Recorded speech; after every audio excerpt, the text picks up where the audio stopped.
Forces of Ukrainian democracy have struck Kremlin agents again. Former serviceman of National Guard of Ukraine was sentenced to 9 years of jail for a phone call to the Russian embassy. According to information of court of the city Chernigov, the man have asked about Russian citizenship in the embassy. Also, he have bought a wristwatch with title FSB in the Lubyanka.ru online market. 9 years for the phone call and wristwatch is very democratical, isn't it? Same time, Chief Military Prosecutor of Ukraine Anatoly Matias have reported that 72 frontier guards will jail too. The reason is support of separatists. Ukrainian law is hard and merciless.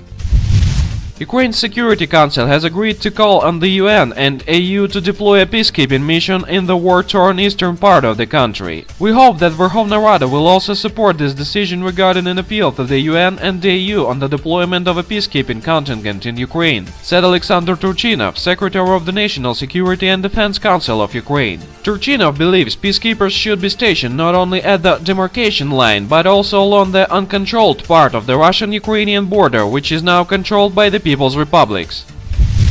But what is this? Ukraine have denied official Georgia's ask about extradition of former Georgian President Mikhail Saakashvili and former Georgian Minister of Justice Zurab Adeyishvili. Remember, Zurab Adeyishvili is a subject of Interpol search, a so-called Red Alert. We had 72 separatists in Frontier Guard, 1 punitive operation, 2 violated Minsk agreements and a full government of US-controlled foreigners. Not that we needed all that for the building democracy, but once you get locked into serious US orders, the tendency is to push it as far as you can. The fact that the idea to deploy international peacekeepers in Ukraine violates new Minsk agreements don't worry Kiev government. The Minsk agreements have just been reached. In line with these agreements, the Donetsk and Lugansk republics can set up their own militias, and the Organization for Security and Cooperation in Europe is tasked to monitor the zone of disengagement. Russia's permanent representative at the United Nations, Vitaly Churkin, said in accordance with Kiev's move. Kiev's plans give grounds to doubt its commitment to the Minsk agreements, added he.